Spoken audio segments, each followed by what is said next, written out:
Hello मेरे कमजोर से छात्रों। अब कहोगे सर आपने कमजोर छात्र क्यों कहा? अरे भाई अगर तुम इस वीडियो को अब देख रहे हो तो जाहिर सी बात है कि तुम कमजोर हो। कमजोर मतलब ऐसा नहीं कि शरीर में कमजोर हो, शरीर हेल्दी है लेकिन दिमाग थोड़ा कमजोर है। कमजोर कैसे है कि टॉपर बनना है लेकिन टॉपर बनने के लिए सपने देखे हैं लेकिन आत्मविश्वास बहुत कमजोर है। विद्यार्थी हो, विद्यार्थी जीवन में बहुत सी परेशानियां, बहुत सी मुश्किलें आती हैं, ठीक है, लेकिन उन परेशानियों को, उन मुश्किलों को पार कर कर ही आप टॉपर बन सकते हो। इस बात का भी आपको विशेष रूप से ध्यान होना चाहिए, ठीक है। तो वेलकम है आपका स्मार्ट स्टडी क्लासेस में और मेरा नाम है सचिन कुमार और आज की इस वीडियो में मैं आपको बताने वाला हूं अगस्त से टॉपर कैसे बने। कक्षा 10वीं या 12वीं जिस भी क्लास के आप छात्र हो, यह वीडियो आपके लिए है। अगर आप एक विद्यार्थी हो और आप चाहते हो कि भाई 2026 में मैं जो है टॉपर बनूं, 95% लाऊं, मुझे क्या करना है, मुझे क्या नहीं करना, कैसे करना है, क्यों करना है और वो क्यों जरूरी है, आपके इन सभी फालतू के सवालों के जवाब इस वीडियो में मिलने वाले हैं। फालतू के ही सवाल हैं। अगर आप अपने मन में यह दृढ़ निश्चय कर लो भैया मेरे को टॉपर बनना, 95+ लाना है, कैसे, क्यों, कब, कैसे, आई डोंट नो, मुझे इससे कोई मतलब नहीं है, बस मैं सिर्फ और सिर्फ मेहनत करूंगा और अपने आप को टॉपर बनाने के लिए जी जोड़ मेहनत करूंगा, चाहे जो हो जाए देखा जाएगा, लेकिन मैं अपने आप को काबिल और एक सक्षम विद्यार्थी बनाकर ही रहूंगा। अपने आप को काबिल सक्षम बनाना इस दुनिया में उतना ही मुश्किल है जैसे कि गूलर के पेड़ पर गूलर ढूंढना, ठीक है, गूलर के पेड़ पर फूल ढूंढना, सॉरी, गूलर के पेड़ पर कभी फूल नहीं आते। उसी प्रकार अपने आप को आज के समय में सक्षम या फिर सफल बनाना बड़ा मुश्किल है भाई, ठीक है। चलें तो आइए जानते हैं अगस्त से पढ़कर 95% कैसे लाएं। वो कौन सी महत्वपूर्ण 7 बातें हैं जिनको आप अपने जीवन में उतारते हैं तो आप टॉपर बन जाते हैं, ठीक है। चलिए तो सबसे पहला पॉइंट है भाई, टाइम टेबल बनाकर स्टडी करें। विद्यार्थी के जीवन में समय की बहुत वैल्यू होती है क्योंकि भैया अगर आप एक लूजर स्टूडेंट हो यानी कि कमजोर छात्र हो, आपके पास भी 24 घंटे ही हैं। अगर एक टॉपर है, क्लास में एक टॉपर होता है ना, उसके पास भी 24 घंटे हैं, लेकिन वो ऐसा क्या करता है इन 24 घंटे में कि वो आज टॉपर है और आप ऐसा क्या नहीं करते कि आप आज एक लूजर हो, ठीक है, आप एक कमजोर छात्र हो। चलिए तो सबसे पहले टाइम टेबल बनाकर स्टडी करें। आप सुबह 4:30 या 5 बजे उठ जाएं भाई और आधा घंटा अपना योग वोग करके जो है पढ़ाई पर बैठ जाओ। जो पढ़ रहे हो उसको ध्यान लगाकर पढ़ो, शुरुआत अपनी हार्ड सब्जेक्ट से करो, ठीक है। टाइम टेबल बनाओ कि भैया मैं इतने घंटे ये सब्जेक्ट पढ़ूंगा, मैं उतने घंटे ये सब्जेक्ट पढ़ूंगा, मैं उतने घंटे ये सब्जेक्ट पढ़ूंगा। अभी मैं यहाँ लिखवा दूं लेकिन मेरे टाइम टेबल को आप फॉलो नहीं कर पाओगे क्योंकि मुझे आपके समय की दिनचर्या नहीं पता कि आप किस तरीके से अपने समय को बांटते हैं या आपके पास आपके परिवार का क्या काम है, आपके ऊपर क्या जिम्मेदारी है, मुझे क्या पता। तो भाई वो चीज़ आपको तय करनी है कि आपके पास कब समय है और कैसे कैसे आपको पढ़ाई के लिए समय निकालना है। तो सबसे पहला पॉइंट, टाइम टेबल बना कर स्टडी जरूर करें और जो टाइम टेबल बना रहे हो उसका नियमित रूप से जरूर पालन करें। दूसरा पॉइंट, जो आज पढ़ा है उसका रिवीजन जरूर करें। फॉर एग्जांपल आप सुबह 4 बजे उठे और 4:30 तक आप जो है अपने सभी कामों से फ्री होकर स्टडी करने के लिए बैठ गए। अब आपने 4:30 बजे से लेके मानो 7 बजे तक स्टडी की और 8 बजे से तो आपका स्कूल है तो 1 घंटे आप तैयार व्यार भी हो गए, ठीक है। तो आपके पास जो समय था वो था 4:30 से 8 घंटा इधर, 5, 6, 7, आपने 2.5 घंटे स्टडी की, 2 घंटे 30 मिनट आपने स्टडी की। अब 2 घंटे 30 मिनट में आपने जितने भी सब्जेक्ट पढ़े, जितने भी टॉपिक्स पढ़े, क्वेश्चंस पढ़े, आपको क्या करना है, आपको उनका उसी दिन उसी रात को रिवीजन जरूर करना है। नाइट में उन्हीं सब का आपको रिवीजन कर कर सोना है, तभी आप जो सुबह पढ़े थे उसको अच्छे से फॉलो कर पाओगे, ठीक है, ओके।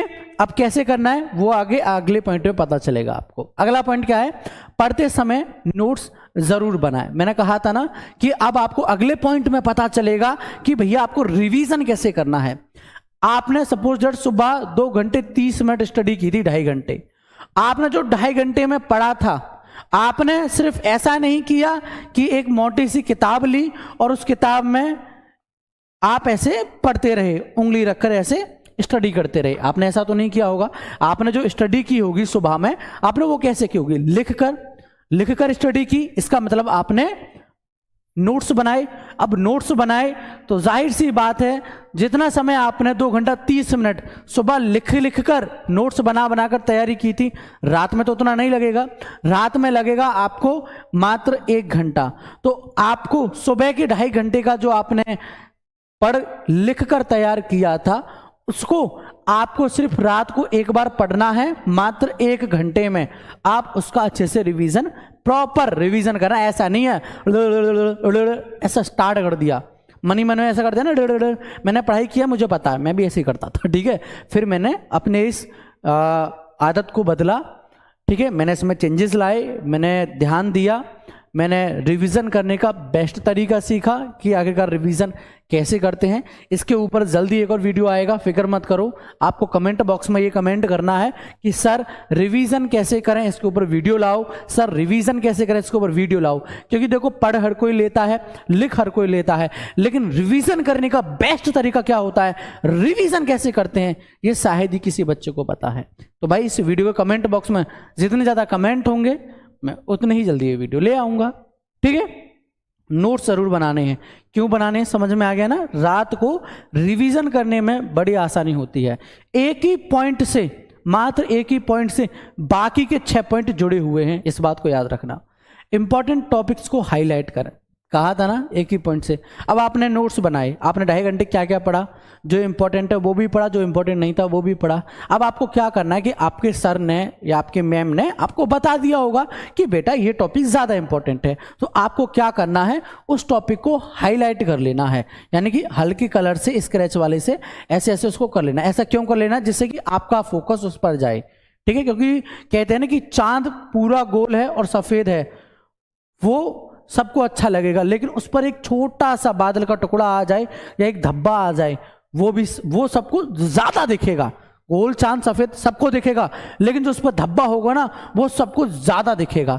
उसी प्रकार आप जो टॉपिक भी हाईलाइट करेंगे, आपका उस पर ध्यान जाएगा, आप समझ जाओगे इंपॉर्टेंट क्वेश्चन है, तो आप उसको अच्छे से तैयार करोगे, ठीक है। अब उससे क्या होगा, भैया इंपॉर्टेंट क्वेश्चन है, इंपॉर्टेंट टॉपिक है, तो जाहिर सी बात है ज्यादा नंबर का होगा। ज्यादा नंबर का होगा तो आप ज्यादा अच्छे से तैयारी कर पाओगे। ओके, चले अगला पॉइंट, अपना माइंड सेट पॉजिटिव रखे। बिल्कुल सही। देखो अक्सर क्या होता है, मैंने सुबह में कोई टॉपिक पढ़ा है ना, मैंने सुबह में सपोज दैट कोई टॉपिक पढ़ा, अब उसको मैं जब रात में रिवीजन करने बैठूंगा तो अपने मन में क्या विचार लाऊंगा, अरे यार ये सुबह तो पढ़ा था, ये तो तैयार है मुझको। मैंने यूं उठाया नोट्स की बुक को और ऐसे देखा, अरे ये तो ऐसे ऐसे ऐसे तैयार है, अरे यार ऐसे ऐसे तैयार है। अब ये जो आपके मन में ऐसे ऐसे ऐसे करके जो विचार आया है ना, ये नेगेटिव विचार है। ये क्या है, ये आपका बहुत गंदा सोचना है। आपको इस तरीके की सोच नहीं रखनी है, क्योंकि आपका व्यक्तित्व उस प्रकार का है ही नहीं कि आप किसी भी वस्तु, स्थान, व्यक्ति, किताब या क्वेश्चन के बारे में इस तरीके से सोचो। आप एक विद्यार्थी हो। विद्यार्थी जीवन में क्या कार्य होता है, सीखने का।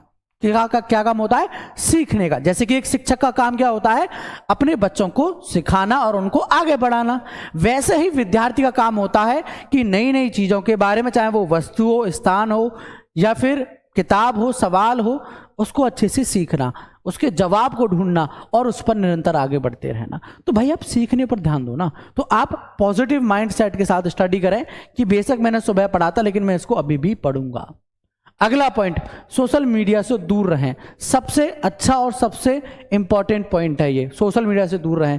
बच्चों के दिमाग में अक्सर गंदगी कहाँ से बढ़ती है, सोशल मीडिया से। सुबह जब आप 4:30 बजे उठो तो प्लीज प्लीज प्लीज बच्चा, आपको मेरी एक बात माननी है। आपको मेरी क्या बात माननी है, अपने फोन का है ना भैया, आपको डाटा ऑफ ही रखना है, ऑन मत कर देना बस।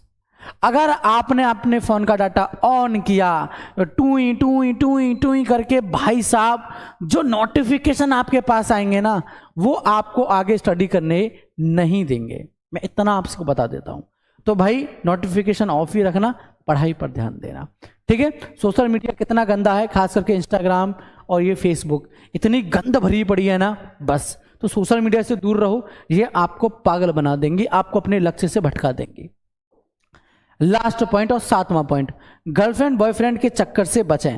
देखो अब तो भैया प्रेमानंद महाराज और अनिरुद्धाचार्य ने भी कहा है, ठीक है, कि ये जो विवाह से पहले पुरुष या स्त्री का, लड़के या फिर लड़की का किसी से भी व्यभिचार या किसी के साथ जुड़ा रखना उसके आगे भविष्य को खराब कर सकता है। तो बेटा मैं भी वही बात कहूँगा, अगर आप लड़के हो तो लड़कियों से दूर रहो, आप लड़की हो तो लड़कों से दूर रहो। आपका इस दुनिया में, इस जीवन में, जिंदगी में एक कार्य है। वो कार्य क्या है कि आप अपने आप को सफल बनाना चाहते हो, आप अपने सपनों को पूरा करना चाहते हो। आपका सपना यह नहीं है कि किसी पराई स्त्री या फिर पराये पुरुष के साथ में संबंध बनाना, ये आपका सपना नहीं है। आप ये कब समझोगे, और आप यही नहीं समझ पाते, और इसी उम्र में, इसी समय में आप गलती कर बैठते हो कि अपनी पढ़ाई, अपने करियर को इतना समय ना देकर उस लड़के या लड़की को आप समय देने लगते हो। तो भैया इस चक्कर से बच जाओ, पढ़ाई पर ध्यान दो, एजुकेशन पर ध्यान दो, अपने आप को सफल बनाने में, एक टॉपर बनाने में मेहनत करो। अगस्त चल रहा है, अगस्त, सितंबर, अक्टूबर, नवंबर, दिसंबर, जनवरी, आपके पास मात्र 6 महीने ही हैं, 6 मंथ्स आपके पास बचे हैं। 6 मंथ्स में आपको 95 प्लस का स्कोर करना है। सभी सब्जेक्ट में आपको इतने ही प्रतिशत नंबर लाने होंगे, तभी आप टॉपर बन सकते हो, ठीक है। तो अगस्त से कैसे पढ़ाई करनी है, आई होप आपको ये बात समझ में आ गई हो। मैं ऐसी उम्मीद करता हूं, ऐसी आशा करता हूं, ठीक है। तो मेरी तरफ से इस वीडियो में इतना ही। टाटा बाय बाय, जय हिंद, जय भारत।